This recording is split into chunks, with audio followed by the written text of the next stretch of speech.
नमस्कार साथियों, मैं कुंवर हर्ष प्रताप चौहान आपका ज्ञान सागर क्लासेस के ऑनलाइन प्लेटफॉर्म पर स्वागत करता हूं, आपका अभिनंदन करता हूं। हम राजस्थान की कला संस्कृति का अध्ययन कर रहे थे। राजस्थान की कला संस्कृति में जिस टॉपिक पर चर्चा कर रहे थे, जिस टॉपिक की हम बात कर रहे थे, वो हमारा टॉपिक है साथियों राजस्थान के लोक देवता। राजस्थान के लोक देवताओं की हम बात कर रहे थे कि राजस्थान के लोक देवता हम पढ़ रहे थे। राजस्थान के लोक देवताओं में हमने जो पहले लोक देवता पढ़े, वो पहले लोक देवता हमारे कौन से थे? रामदेव जी के बारे में हम चर्चा कर चुके हैं साथियों। रामदेव जी के बाद आज हम अगले लोक देवता की ओर अग्रसर होंगे, अगले लोक देवता का अध्ययन करेंगे और हमारे अगले लोक देवता हैं पाबू जी।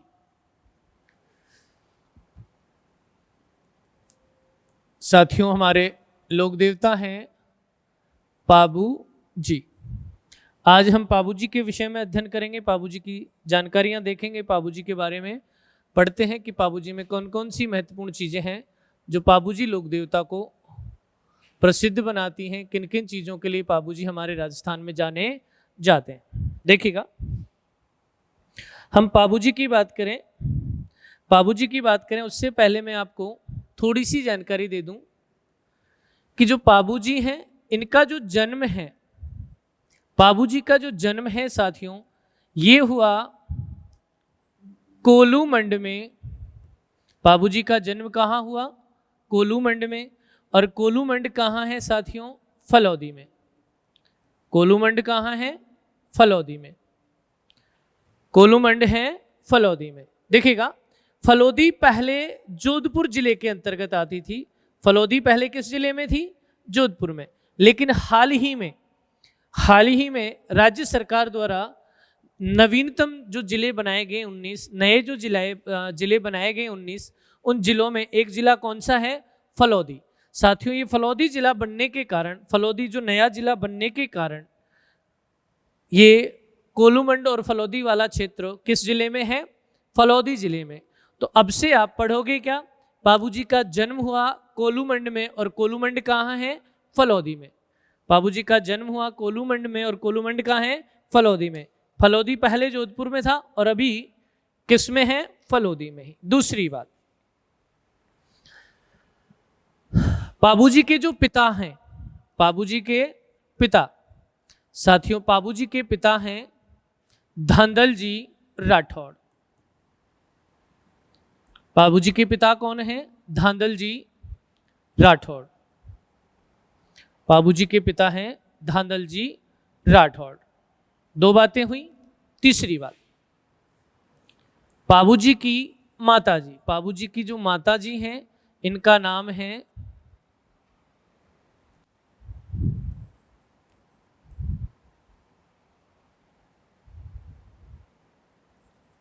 कैलम दे। बाबू जी की माता जी कौन है? कैलम दे। केलम दे। देखो, बाबू जी की बात कर रहे हैं। बाबू जी का जन्म हुआ कोलूमंडू में और कोलूमंड कहाँ है? फलौदी में। इनके पिता हैं धांधल जी राठौड़, इनकी माता है कैमल दे। इनका जो वंश है, जिस वंश में इनका जन्म हुआ, इनका वंश है राठौड़। और राठौड़ राजपूत वंश में इनका क्या हुआ? जन्म। राठौड़ राजपूत वंश में इनका क्या हुआ? जन्म हुआ। इनकी पत्नी, इनकी पत्नी की बात करें, इनकी पत्नी कौन है साथियों? इनकी पत्नी की बात करें, इनकी पत्नी कौन है? इनकी पत्नी है सुप्यार दे। इनकी पत्नी का नाम है साथियों सुप्यार दे। सुप्यार दे को ही हम क्या कह सकते हैं? फूलम दे। फूलम दे को ही हम क्या कह सकते हैं? पूलम दे। देखो, ये है इनकी पत्नी के नाम, सुप्यार दे। सुप्यार दे को ही क्या कह सकते हैं? पूलम दे, फूलम दे। और फूलम दे को ही साथियों हम क्या कहेंगे? पूलम दे। इस प्रकार से ये क्या हो गया? इनकी पत्नी का नाम। ये हुआ इनकी पत्नी का नाम। ठीक है, यहां तक तो बात हुई इनकी पत्नी की। कौन से लोक देवता पढ़ रहे हैं, फटाफट से देख लीजिएगा एक बार, कौन से लोक देवता पढ़ रहे हैं, पाबूजी पढ़ रहे हैं। और पाबूजी का जन्म कहाँ होता है, कोलूमंड में। कोलूमंड कौन से जिले में है, फलोदी में। इनके पिता कौन हैं, धांधलजी राठौड़ हैं। माता कौन है, कैलमदे। कैलमदे, या इनको एक और नाम आप दे सकते हो, कमला दे। इनको और क्या नाम दे सकते हो, कमला दे।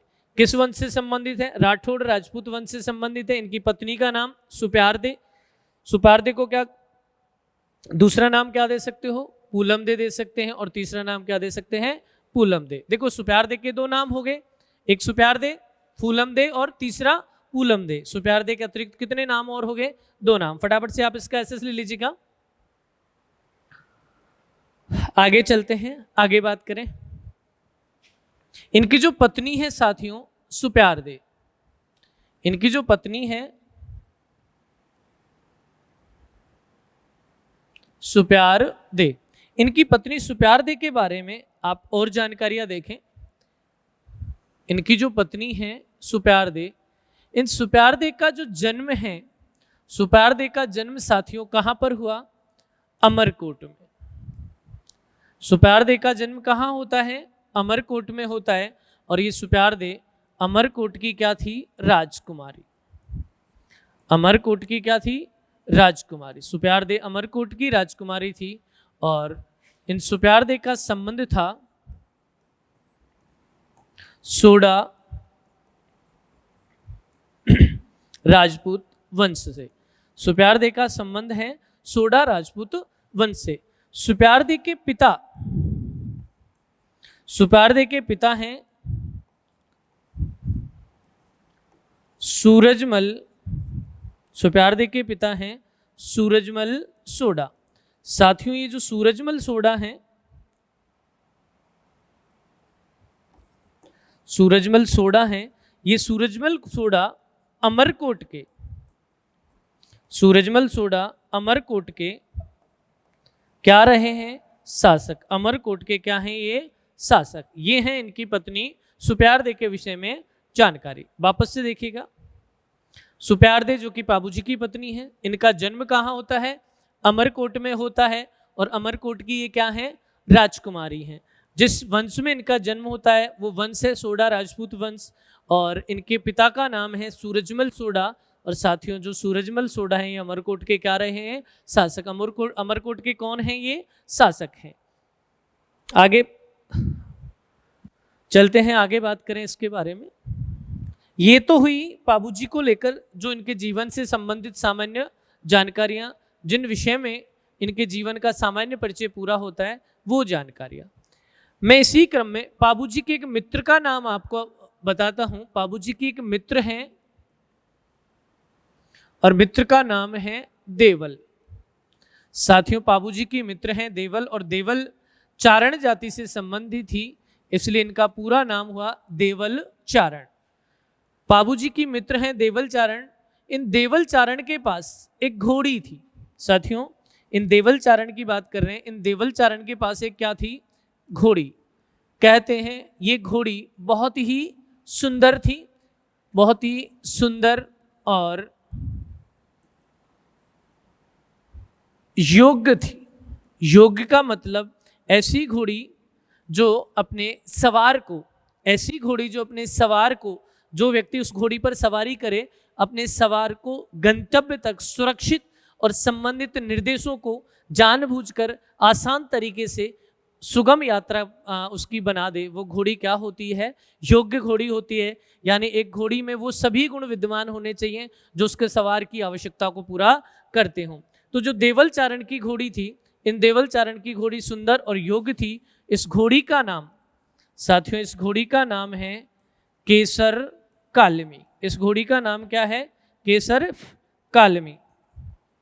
यह है इनकी देवल चारण की घोड़ी।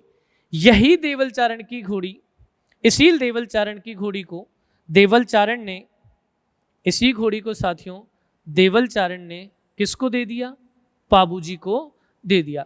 देवल चारण ने इस घोड़ी को किसको दिया, पाबूजी को दे दिया, पाबूजी को दिया।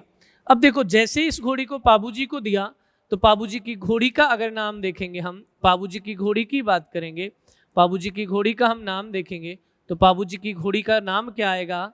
केसर कालमी। साथियों, पाबूजी की घोड़ी का नाम भी क्या आ जाएगा? केसर कालमी। ये केसर कालमी वास्तव में घोड़ी है किसकी? देवल चारण की। लेकिन देवल चारण ने इस घोड़ी को किसको भेंट कर दिया? किसको दिया? पाबूजी को दिया। इसलिए इस घोड़ी का नाम क्या रहा? पाबूजी की घोड़ी का केसर कालमी। एसएस ले लीजिए फटाफट से।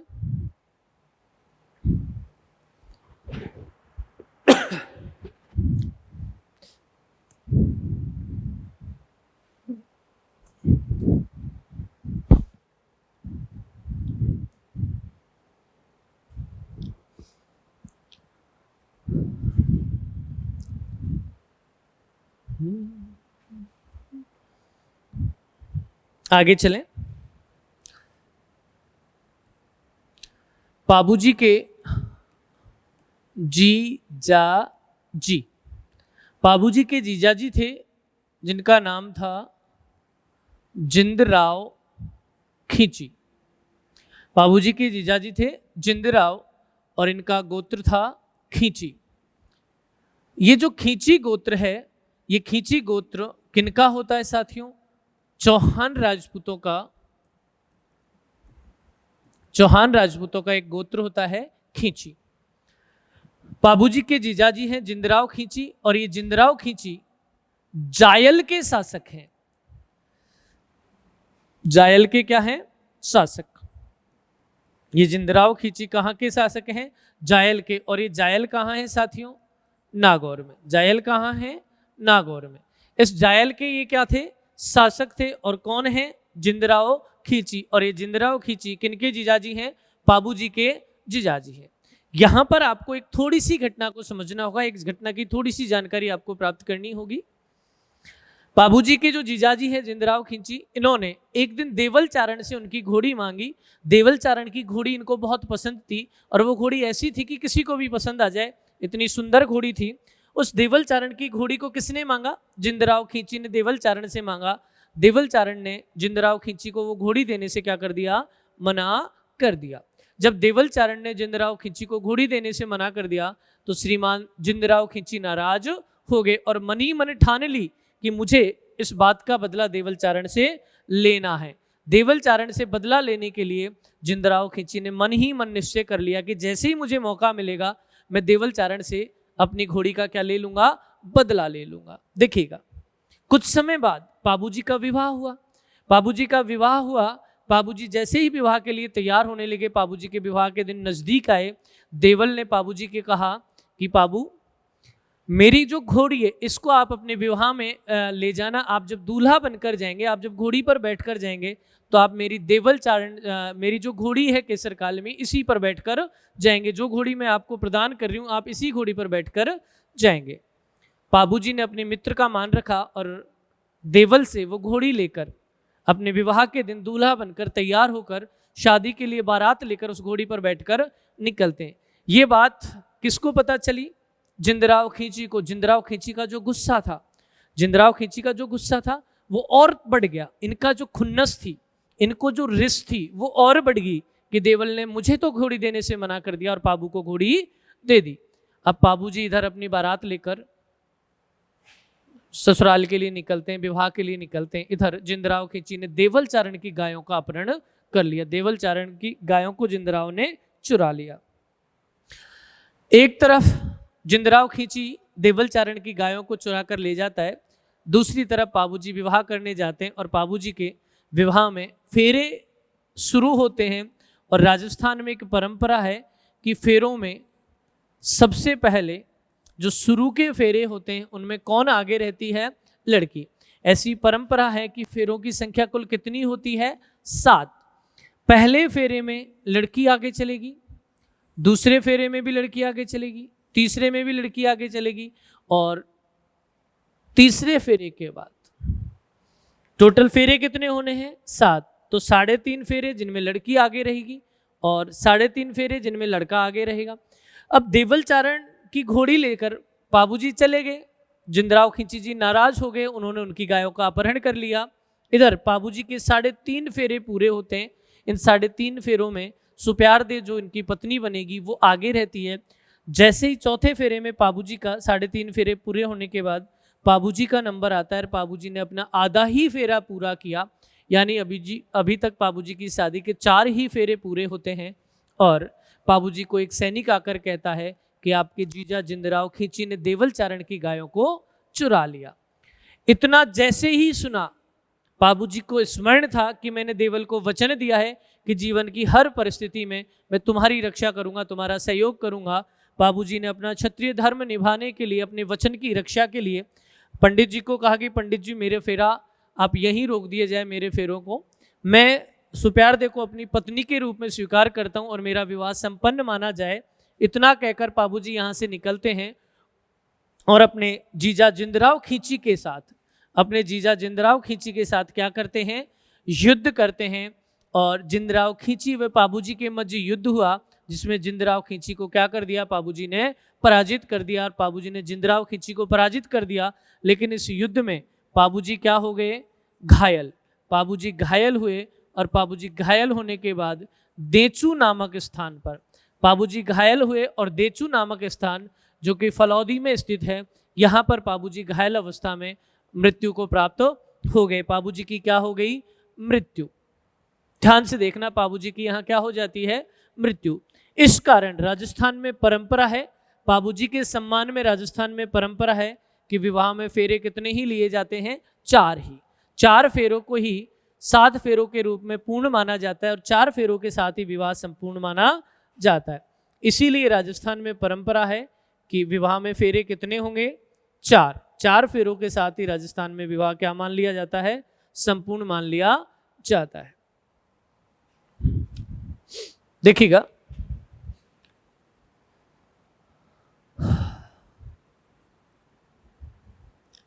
बाबूजी की मृत्यु। बाबूजी की मृत्यु से पहले हम जीजा के द्वारा गायों का अपहरण करवा देते हैं। देवल चारण की गायों का अपहरण किया, और ये किसने किया साथियों,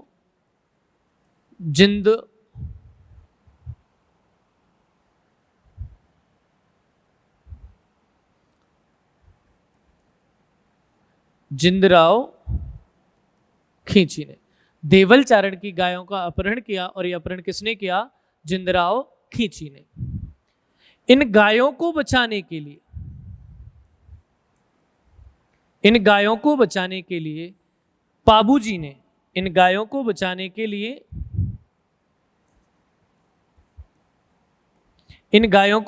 के लिए बाबूजी ने जिंदराव खींची से क्या किया, युद्ध। क्या किया साथियों, युद्ध किया, और युद्ध करके गायों को क्या करवाया, मुक्त। बाबूजी ने युद्ध किया और युद्ध करके गायों को क्या करवा लिया, मुक्त करवा लिया, गायों को मुक्त करवाया। लेकिन इस युद्ध में बाबूजी क्या हो जाते हैं, घायल। इस युद्ध में बाबूजी क्या हो जाते हैं साथियों, घायल हो जाते हैं, और घायल होने के कारण बाबूजी की क्या हो जाती है, मृत्यु। बाबूजी की मृत्यु हो जाती है। बाबूजी की मृत्यु कहाँ होती है, देचू में। साथियों, देचू वर्तमान में तहसील है, और ये तहसील कौन से जिले में है, फलौदी जिले में। देचू तहसील कौन से जिले में है, फलौदी जिले में। देचू फलौदी में बाबूजी की क्या हो जाती है, मृत्यु हो जाती है। वापस से आप देखिएगा इसको, यहाँ से देवल चारण है, देवल चारण की गायों का अपहरण, देवल चारण की गायों का अपहरण कौन कर लेता है, जिंदराव खींची, जो कि बाबूजी के क्या हैं, जीजाजी। इन गायों को बचाने के लिए बाबूजी जिंदराव खींची से युद्ध करते हैं, और युद्ध करने के दौरान इन्होंने गायों को मुक्त करवा लिया। लेकिन बाबूजी युद्ध में घायल हो जाते हैं, और युद्ध में घायल होने के बाद इनकी मृत्यु होती है देचू गांव में। और ये देचू फिलहाल एक तहसील है, और जो कौन से जिले में है, फलौदी जिले में है। यहां पर इनकी क्या हो जाती है, मृत्यु। फटाफट ऐसे ले लीजिए आप इसका एक बार, देखिएगा। यहां से एक बार आप रिवीजन कर लें इसका। बाबूजी का जन्म होता है कोलुमंडू में। कोलुमंड का है फलोदी में। इनके पिता का नाम धांधलजी राठौड़, इनकी माता का नाम कैमल दे, और कैमल दे का दूसरा नाम क्या है, कमला दे। इनके जिस वंश से ये संबंधित है वो वंश कौन सा है, राठौड़ राजपूत वंश है। इनकी पत्नी का नाम क्या है साथियों, सुप्यार दे है। पत्नी का नाम क्या है, सुप्यार दे। ठीक है, पत्नी का नाम है सुप्यार दे। सुप्यार दे कोई फूलम दे कहते हैं, फूलम दे को एक और नाम देते हैं पूलम दे। ये जो सुप्यार दे है इनका जन्म कहाँ होता है साथियों, अमरकोट में होता है। और ये अमरकोट की क्या है, राजकुमारी। ये सुप्यार दे अमरकोट की क्या है, राजकुमारी है। इनके पिता हैं जिनका नाम है सूरजमल सोढ़ा। ये सूरजमल सोढ़ा अमरकोट के क्या थे, शासक थे, और ये सोढ़ा राजपूत वंश से संबंधित हैं। ये सोढ़ा राजपूत वंश से संबंधित है। आगे बात करते हैं इनकी हम। बाबूजी की मित्र हैं देवलचारण। इस देवलचारण के पास एक घोड़ी थी और ये घोड़ी बड़ी सुंदर और योग्य थी, और इस घोड़ी का नाम था केसर कालमी। साथियों ये केसर कालमी घोड़ी बाबूजी को देवल के द्वारा दे दी गई, इसी कारण बाबूजी की घोड़ी का नाम क्या रखा गया, क्या पड़ा, केसर कालमी। इस केसर कालमी घोड़ी को ना मिलने से, इस केसर कालमी घोड़ी के ना मिलने से बाबूजी के जीजाजी हैं जिनका नाम है जिंदराव खींची, जो कि चौहान राजपूत हैं। ये जायल के शासक थे, और जायल कहाँ है, नागौर। ये नाराज हो जाते हैं और ये नाराज होकर इन देवलचारण की गायों का अपहरण करते हैं। और अपहरण किसने किया है, जिंदराव खींची ने। इन गायों को बचाने के लिए बाबूजी जाते हैं, और बाबूजी जिंदराव खींची से क्या करते हैं, युद्ध। बाबूजी युद्ध करते हैं, गायों को मुक्त करवाते हैं, लेकिन घायल हो जाते हैं। बाबूजी की क्या होती है, मृत्यु हो जाती है। और मृत्यु कहाँ होती है, देचू में। और देचू कौन से जिले में है, फलौदी जिले में। साथियों देचू कौन से जिले में है, फलौदी जिले में। ठीक है, यहां तक का हमारा कार्यक्रम हुआ। आगे देखो, बाबूजी को लेकर मैं आपको 3 महत्वपूर्ण जानकारियां यहां से और आपके सामने रखता हूं। देखो, गायों को बचाने के लिए बाबूजी को अब कुछ उपनाम मिले। बाबूजी को क्या मिले, उपनाम। साथियों बाबूजी के उपनामों की हम चर्चा करें। सबसे पहले एक उपनाम क्या है, ऊंटों का देवता। बाबूजी को एक उपनाम दिया जाता है, ऊंटों का देवता। इसके पीछे कारण है, इसके पीछे एक तर्क है कि बाबूजी जो हैं इनको राजस्थान में ऊंट लाने का श्रेय दिया जाता है। ऐसा कहा जाता है कि बाबूजी ने सबसे पहले राजस्थान में ऊंट लाए, और ऊंटों को राजस्थान में, जो कि पश्चिमी राजस्थान रेगिस्तानी प्रदेश, इस रेगिस्तानी प्रदेश में बाबूजी ने ऊंटों की व्यवस्था को शुरू किया। इसलिए बाबूजी को एक तो क्या कहा जाता है, ऊंटों के देवता। दूसरा, इन्हें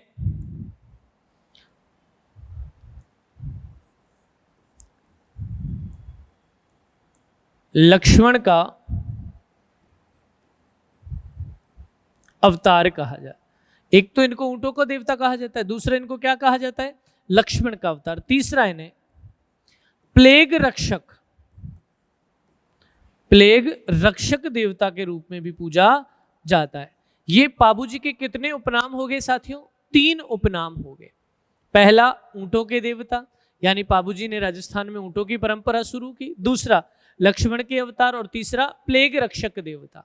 बाबूजी को प्लेग रक्षक देवता भी माना जाता है। और आपने हाल ही में पढ़ा है, अभी पिछले उस पर देखा है कि गायों की रक्षा के लिए इन्होंने अपने प्राण त्याग दिए, इसलिए इनको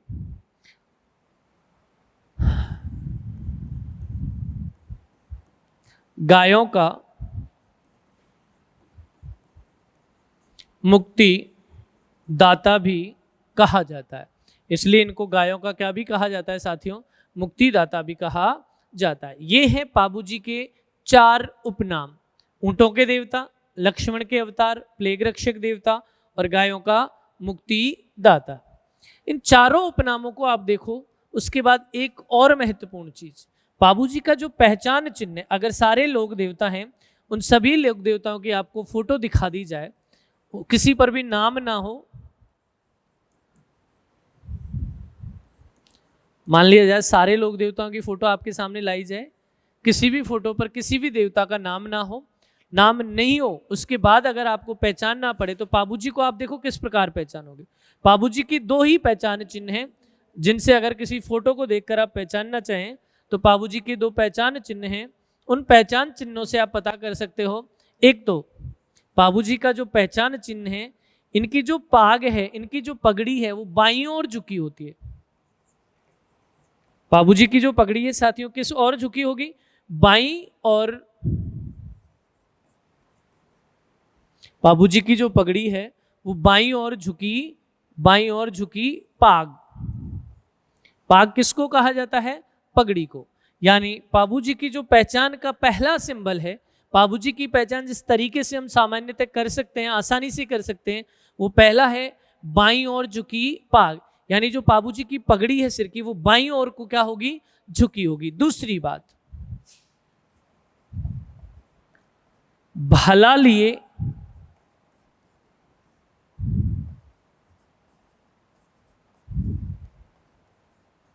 भाला लिए अश्वारोही। ये दो पहचान है बाबूजी की जिनसे आसानी से हम पता कर सकते हैं कि बाबूजी को किस प्रकार से हम पहचानेंगे। तो इन दो पहचानों से आसानी से आप पता कर सकते हो। बाईं ओर झुकी हुई पाग, यानी जो बाबूजी की पगड़ी है वो किस ओर झुकी होगी? बाईं ओर। दूसरा, बाबूजी भाला लिए, हाथ में भाला पकड़े हुए, अश्वारोही यानी घोड़े पर बैठे हुए। भाला लिए हुए किस पर बैठे रहते हैं? घोड़े पर बैठे रहते हैं। फटाफट से बनाइए इसको।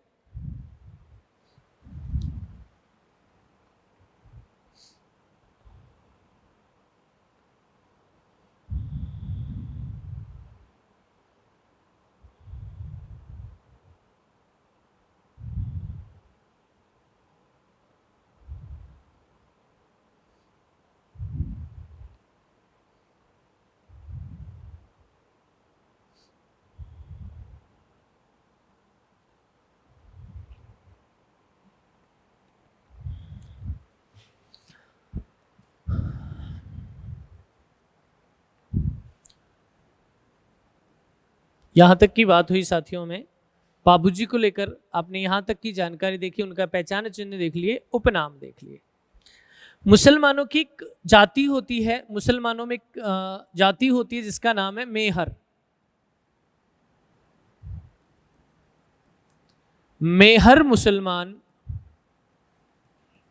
साथियों, मेहर मुसलमान, मेहर मुसलमान बाबूजी को, मेहर मुसलमान बाबूजी को पीर के रूप में पूजते हैं।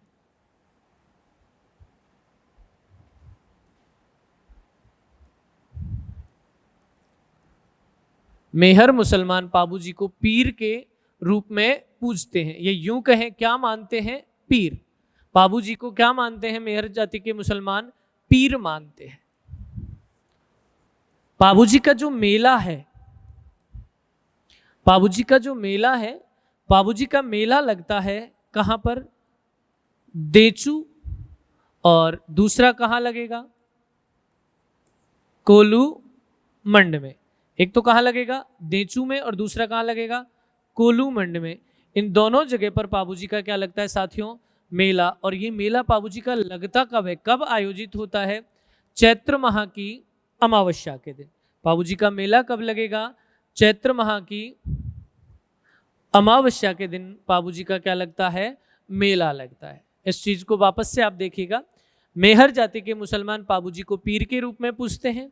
इनका जो मेला है वो मेला लगता है देचू गांव में, और दूसरा कोलू मंड में। इन दोनों जगह पर बाबूजी का मेला लगता है चैत्र अमावस्या को। कब लगेगा साथियों? चैत्र अमावस्या को यहां पर क्या लगेगा? मेला लगेगा। ये तो बात हुई बाबूजी के मेलों की। साथ ही साथ बाबूजी के जो प्रसिद्ध मंदिर हैं, इन मंदिरों की भी बात कर लें साथियों। बाबूजी के जो सबसे प्रसिद्ध मंदिर हैं, वो मंदिर एक तो कहाँ है? जो इनका जन्म स्थान है कोलमंड में, और दूसरा कहाँ है? जहां पर इनकी मृत्यु हुई, देचू में। इन दोनों जगह पर ही बाबूजी का क्या है?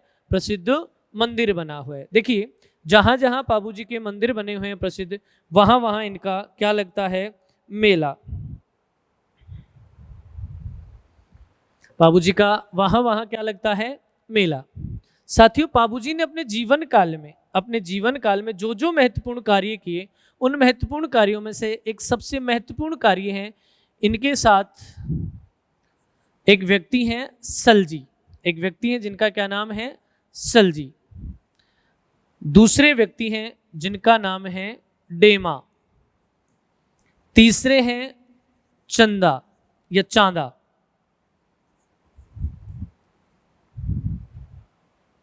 और चौथे हैं हरजी।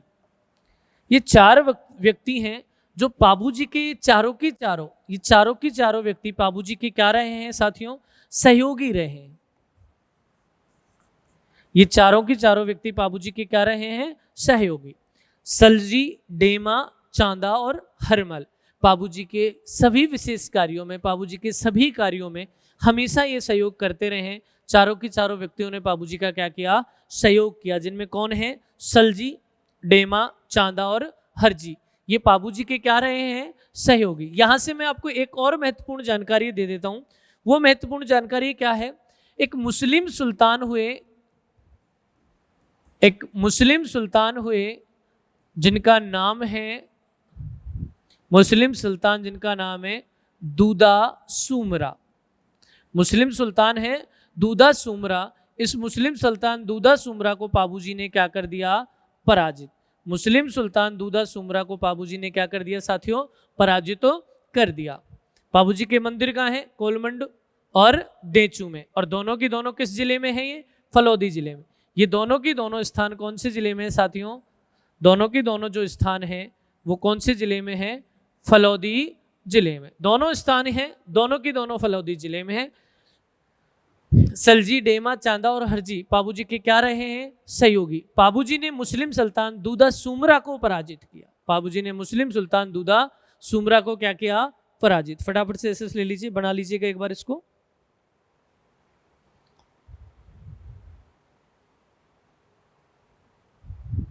देखिएगा, बाबूजी की याद में, बाबूजी की स्मृति में एक नृत्य किया जाता है। अभी तक आपने पढ़ा होगा कि लोक देवता रामदेव जी के मेले में एक नृत्य किया जाता है, 13 ताली नृत्य, जो कि कामड़ जाति की महिलाओं द्वारा किया जाता है। लेकिन बाबूजी की याद में एक नृत्य किया जाता है और उस नृत्य का नाम है साथियों थाली नृत्य। कौन सा नृत्य है, थाली नृत्य। और ये थाली नृत्य किया कहां जाता है, जोधपुर में। थाली नृत्य कहाँ किया जाता है, जोधपुर में। और ये थाली नृत्य किसकी स्मृति में, किसकी याद में किया जाता है, बाबूजी की याद में किया जाता है। बाबूजी को समर्पित करके ये नृत्य किया जाता है। बाबूजी के जीवन पर एक क्या लिखी गई रचना, बाबूजी के जीवन पर साथियों एक क्या लिखी गई, रचना लिखी गई। और बाबूजी के जीवन पर जो रचना लिखी गई, इस रचना का नाम क्या है, इस रचना का नाम है पाबू प्रकाश। बाबूजी के जीवन पर एक रचना लिखी गई जिसका नाम है पाबू प्रकाश। साथियों, इस पाबू प्रकाश ग्रंथ की रचना जो कि किस पर लिखी गई, बाबूजी के जीवन पर लिखी गई। ये किसने की, मोड़जी आसिया ने। बाबूजी के जीवन पर लिखे गए इस पाबू प्रकाश ग्रंथ को, बाबूजी के जीवन पर लिखे गए इस पाबू प्रकाश ग्रंथ की रचना को, इस रचना को किसने लिखा, मोड़जी आसिया ने। बाबूजी के जीवन पर जो रचना लिखी गई, इस रचना को किसने लिखा है, मोड़जी आसिया ने।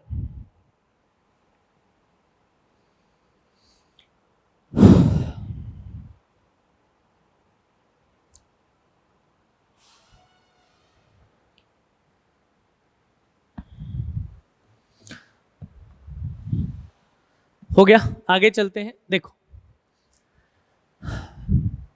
अभी हमने बाबूजी की एक रचना देखी और उस रचना का नाम है पाबू प्रकाश। और ये पाबू प्रकाश किसने लिखी, मोड़जी आसिया ने।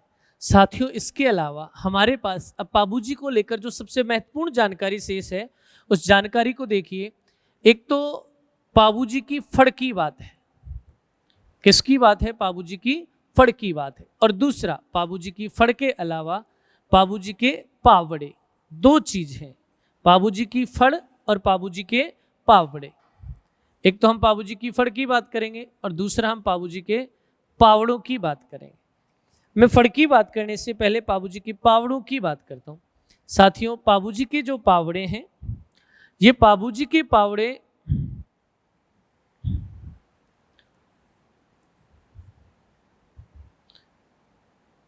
जिस वाद्य यंत्र के साथ बांचे जाते हैं वो वाद्य यंत्र है माठ।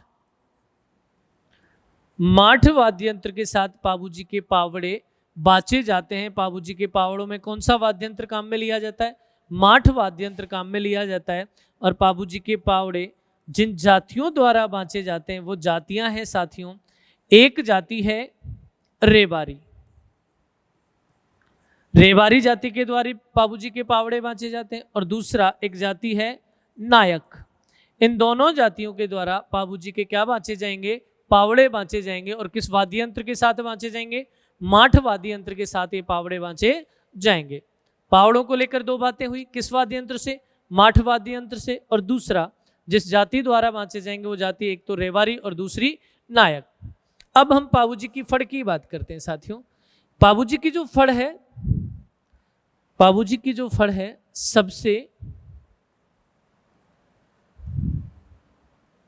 लोकप्रिय फड़ है। पाबूजी की जो फड़ है कैसी है? सबसे लोकप्रिय फड़ है। पहली बात, इस पाबूजी की फड़ को जिस वाद्य यंत्र के साथ बांचा जाता है वो वाद्य यंत्र है रावण हत्था। साथियों पाबूजी की जो फड़ है वो जिस वाद्य यंत्र के साथ बांची जाती है वो वाद्य यंत्र कौन सा है? रावण हत्था। देखिएगा, पाबूजी के पावड़े माठ वाद्य यंत्र के साथ बांचे जाते हैं और पाबूजी की फड़ किस वाद्य यंत्र से बांची जाएगी? किस वाद्य यंत्र के साथ?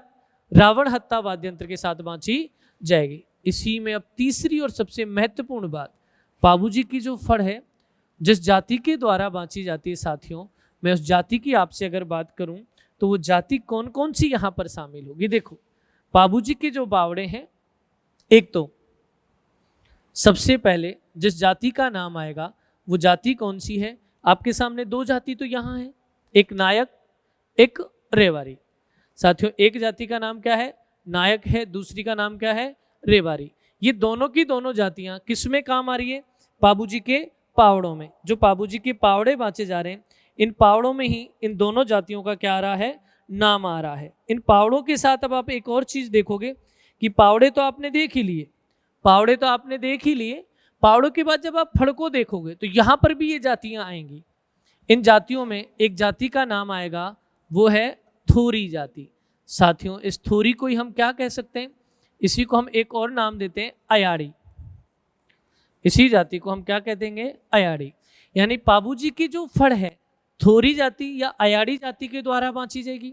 तीसरा नाम अगर किसी का आएगा तो वो कौन सी जाति है? नायक जाति। और चौथा नाम आएगा रेवारी जाति। साथियों इन चार जातियों का नाम यहाँ पर आपके सामने आएगा। पाबूजी की जो फड़ है रावण हत्था वाद्य यंत्र के साथ बांची जाएगी, सबसे लोकप्रिय फड़ है। जिन जातियों के रूप इनमें नाम आएगा सबसे पहले किसका आएगा? थोरी जाति का। इसी को क्या कहोगे? अयाड़ी। इसके बाद कौन सी जाति? नायक। और नायक के बाद कौन सी? रेवारी। ये सभी जानकारियां किसके संबंध में है? किसके संबंध में है? पाबूजी के संबंध में है। फटाफट से आप इनको बना लीजिएगा।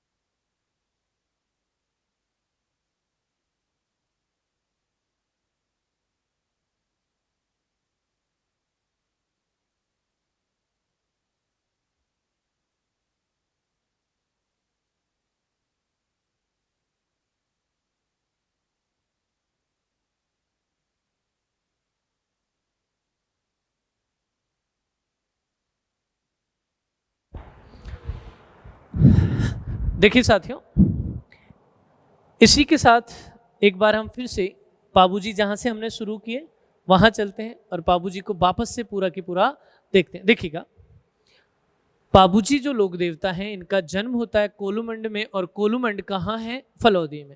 साथियों ये कोलूमंड पहले जोधपुर जिले में आता था, फिलहाल किस जिले में आ रहा है? फलौदी जिले में। पाबूजी के जो पिता हैं इनके पिता का नाम क्या है? धांधल जी। और धांधल जी किस वंश से है? राठौड़ वंश से है। इनकी जो माता है इनकी माता का नाम है केलम दे, या इन्हीं को क्या कहा जाता है? कमला दे। जिस वंश से पाबूजी संबंधित है वो वंश है राठौड़ राजपूत वंश। इनकी पत्नी का नाम सुप्यार दे, या क्या कह सकते हो आप? फूलम दे, या और क्या कह सकते हो? पूलम दे। आगे चलते हैं, आगे बात करते हैं हम। सुप्यारदे का जन्म कहाँ हुआ है? अमरकोट में हुआ है। अमरकोट की क्या थी? राजकुमारी। ये सुप्यारदे सोढ़ा राजपूत वंश से संबंधित थी। और साथियों, सुप्यारदे के पिता हैं सूरजमल सोढ़ा, और जो सूरजमल सोढ़ा है ये अमरकोट के शासक है। मैं आपको यहाँ पर एक और जानकारी दे दूं, ये जो अमरकोट है, ये अमरकोट कहाँ है वर्तमान में? पाकिस्तान में। वर्तमान में ये अमरकोट कहाँ है साथियों? पाकिस्तान में है। इस अमरकोट की आप बात कर रहे हो, ये वर्तमान में कहाँ है? पाकिस्तान में। देखिएगा, बाबूजी की एक मित्र है जिनका नाम है देवल चारण। देवल नाम की एक महिला है जो चारण जाति से संबंधित है, इसलिए इनका नाम क्या हुआ? देवल चारण। इनके पास एक घोड़ी है और एक घोड़ी बड़ी सुंदर और योग्य है। देवल चारण ने घोड़ी किसको दे दी? पाबूजी को दे दिया। इस घोड़ी को पाबूजी को भेंट कर दे। इसलिए जब भी आप पाबूजी की घोड़ी का नाम लेंगे तो पाबूजी की घोड़ी का नाम निकल करके आएगा केसर कालमी। साथियों, इस केसर कालमी घोड़ी को देवल चारण ने किसको दे दिया? पाबूजी को दे दिया। पाबूजी के एक जीजा हैं, पाबूजी के जो जीजाजी हैं यानी इनके बहन की पति, इनका नाम है जिंदराव खींची। ये चौहान राजपूत हैं और ये जायल के शासक हैं। और जायल कहाँ है? नागौर में। जायल कहाँ पर है? नागौर में। साथियों, जायल के शासक रहे हैं। देखिएगा, देवल जो चारण है, इस देवल चारण की गायों का अपहरण किया। अपहरण किसने किया? जिंदराव खींची ने। इन गायों को बचाने के लिए पाबूजी ने जिंदराव खींची से क्या किया है? युद्ध किया है। और युद्ध करके गायों को क्या करवा लिया? मुक्त करवा लिया। इस युद्ध में पाबूजी घायल होते हैं और इनकी मृत्यु हो जाती है। मृत्यु होती है देचू गांव, जो कि वर्तमान में एक तहसील है फलौदी जिले में। पाबूजी के कुछ उपनाम देखते हैं हम यहाँ पर। पाबूजी के कुछ क्या देखते हैं हम? उपनाम। देखिएगा, पाबूजी के उपनामों में सबसे जो पहला उपनाम है वो है ऊंटों के देवता। ऊंटों के देवता के अलावा दूसरा उपनाम है लक्ष्मण का अवतार। लक्ष्मण के अवतार के अलावा यहाँ से अगला नाम है प्लेग रक्षक देवता। साथियों, प्लेग रक्षक के अलावा हम पाबूजी को क्या कहते हैं? गायों के मुक्तिदाता। हम यहाँ देखेंगे कि पाबूजी की जो पहचान है, पाबूजी की पहचान के जो चिन्ह है, पाबूजी को किस रूप में हम पहचान सकते हैं। अगर पाबूजी हमारे सामने आ जाए या उनकी फोटो हमारे सामने आती है तो हम उन्हें किस प्रकार पहचानेंगे? तो पहचानने का पहला तरीका है कि उनकी जो पग है, उनकी जो पाग है, उनकी जो पगड़ी है, उनका जो साफा है वो किस ओर झुका हुआ है? बाईं ओर। इसलिए कहा गया कि बाईं ओर झुकी पाग। और दूसरा, भाला लिए अश्वारोही। भाला हाथ में पकड़े हुए पाबूजी घोड़े पर बैठे। अश्वारोही का मतलब घोड़े पर बैठे हुए। ये इनके क्या है? पहचान। मेहर जाति के जो मुसलमान होते हैं साथियों, मेहर जाति के जो मुसलमान होते हैं ये पाबूजी को किसके रूप में पूजते हैं? पीर के रूप में पूजते हैं। पाबूजी का देचू गांव, पाबूजी का जो मेला है वो कहाँ लगेगा? देचू में। और कहाँ लगेगा? कोलूमंड में। और ये कब लगता है? चैत्र अमावस्या के दिन लगता है। पाबूजी का मेला कोलूमंड और देचू में लगता है। और ये कब लगता है? चैत्र अमावस्या के दिन लगता है। पाबूजी का जो मंदिर है साथियों, पाबूजी का मंदिर एक तो कहाँ है? कोलूमंड में, और दूसरा कहाँ है? देचू में। और ये दोनों की दोनों स्थान कौन से जिले में है? फलौदी जिले में है। पाबूजी ने सलजी, डेमा, चांदा और हरजी, इन चारों का पाबूजी ने अपने साथ शामिल किया। और इन चारों को अपने साथ मिलाकर पाबूजी ने इनको अपना क्या बना लिया? सहयोगी बना लिया। यानी इन चार व्यक्तियों ने पाबूजी का सहयोग किया। इन चारों का नाम है सलजी, डेमा, चांदा और हरजी। इन चारों ने पाबूजी का क्या किया? सहयोग। आगे आप देखोगे, मुस्लिम सुल्तान, एक मुस्लिम शासक हुए, एक मुस्लिम सुल्तान हुए जिनका नाम था दूदा सूमरा। और दूदा सूमरा को पाबूजी ने क्या कर दिया? पराजित कर दिया। दूदा सूमरा की ठुकाई किसने कर दी? पाबूजी ने। पाबूजी की याद में या यूं कहें पाबूजी की आराधना में, पाबूजी की याद में या पाबूजी की आराधना में एक नृत्य किया जाता है, एक डांस किया जाता है, उसका नाम है थाली नृत्य। और साथियों, थाली नृत्य कहाँ होता है? जोधपुर में होता है। पाबूजी के जीवन पर एक रचना लिखी गई, उनके जीवन पर एक पुस्तक लिखी गई। उस पुस्तक का नाम है पाबू प्रकाश। साथियों, इस पाबू प्रकाश ग्रंथ की रचना किसने की? मोड़जी आसिया के द्वारा इस पाबू प्रकाश ग्रंथ की क्या की गई? रचना की गई। चलिए, अब दो चीजें हमारे पास यहां से बचती है, एक पाबूजी की फड़ और एक पाबूजी के पावड़े। पाबूजी की फड़ सभी लोक देवताओं में या सभी फड़ों में सबसे लोकप्रिय फड़ है। इस फड़ का रावण हत्ता वाद्य यंत्र के साथ बांधा जाता है और जिस जाति के द्वारा ये बांची जाती है उसका नाम है थोरी या अयाड़ी।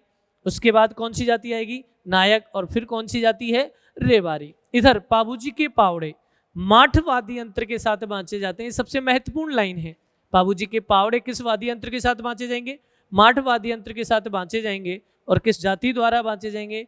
पहले नाम आएगा रेवारी और रेवारी के बाद कौन सी जाति आएगी? नायक जाति। साथियों ये हैं हमारे पाबूजी। ये बात हुई हमारी पाबूजी की, और पाबूजी के साथ ही आज की क्लास को हम यहीं समाप्त करते हैं। इस क्लास के बाद अगली क्लास में फिर से हम नए लोक देवता के साथ आएंगे, और अगले लोक देवता जो हम पढ़ेंगे वो कौन से होंगे? गोगा जी। गोगा जी के साथ हमारा अगली क्लास शुरू होगी। आज की क्लास को यहीं विराम देते हैं। नमस्कार, जय हिंद, जय भारत।